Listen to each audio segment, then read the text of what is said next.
नमस्कार। आज हमारे सामने एक बहुत ही दिलचस्प डॉक्यूमेंट है। ये दरअसल एक एआई के लिए लिखी गई रेसिपी है जो बच्चों के लिए एकदम परफेक्ट वीडियो बनाने का दावा करती है। और इसकी ताकत को सच में समझने के लिए हम ये भी देखेंगे कि आखिर ये रेसिपी एक मुश्किल टेक्निकल टॉपिक को बच्चों का खेल कैसे बना देती है। तो ये कोई मामूली इंस्ट्रक्शंस नहीं है। इसका नाम देखिए, Pixar grade kid genius video master prompt. मतलब ये एक तरह की मास्टर रेसिपी है जिसे खास तौर पर बच्चों के लिए बेहतरीन क्वालिटी के एजुकेशनल वीडियो बनाने के लिए डिजाइन किया गया है। नाम से ही पता चलता है कि इसका मकसद कितना बड़ा। और यहीं से हमारा सबसे बड़ा सवाल शुरू होता है, क्या वाकई एक परफेक्ट एक्सप्लेनर को किसी रेसिपी की तरह बनाया जा सकता है? क्या क्रिएटिविटी और सिखाने की कला को एक ऐसे फॉर्मूले में फिट किया जा सकता है जिसे कोई एआई भी फॉलो कर सके? तो चलिए सबसे पहले इसकी नींव को समझते हैं। आखिर ये मास्टर प्रॉम्प्ट है क्या, और इसमें इतनी गहराई से हर छोटी बड़ी बात क्यों लिखी गई है? इसे आप एआई के लिए एक पूरी ब्लूप्रिंट या रूल बुक समझ सकते हैं। ये एआई को ए से लेकर जेड तक सब कुछ बताता है। होस्ट कैसा दिखेगा, स्क्रीन पर कौन से रंग इस्तेमाल होंगे, यहाँ तक कि हर एपिसोड का नाम तक, जैसे कि QA AI विजर्ड्स नाम की इस वीडियो सीरीज के लिए। अब बात करते हैं इस रेसिपी के दिल की। ये डॉक्यूमेंट इसे कई इंजन में बांटता है और सबसे जरूरी है लर्निंग इंजन। ये वो हिस्सा है जिसे सीखने की प्रक्रिया को मजेदार और असरदार बनाने के लिए डिजाइन किया गया है। तो इस रेसिपी की शुरुआत होती है होस्ट की पर्सनैलिटी से। प्रॉम्प्ट सिर्फ ये नहीं कहता कि होस्ट का टोन कैसा हो, बल्कि एक पूरा कैरेक्टर ही डिजाइन कर देता है। एक सुपर हैप्पी कार्टून टीचर।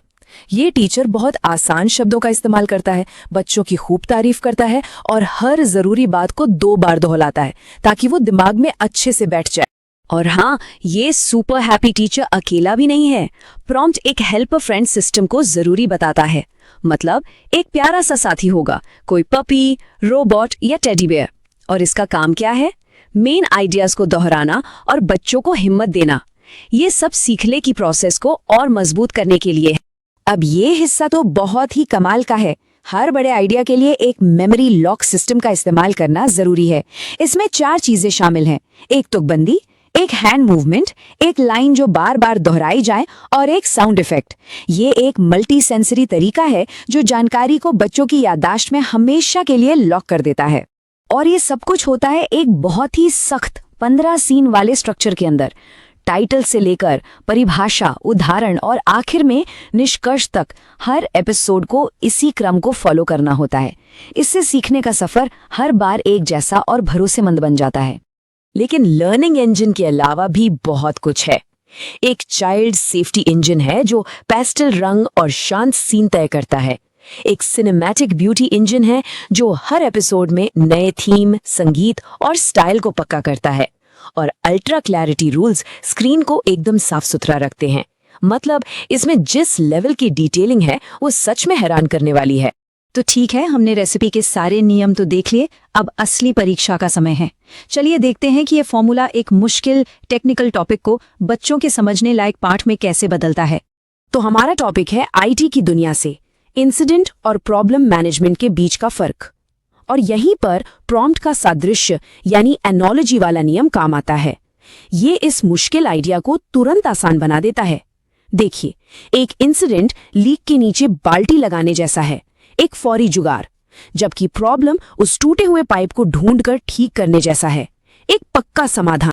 तो चलिए प्रॉम्प्ट के नियमों के हिसाब से इसे समझते हैं।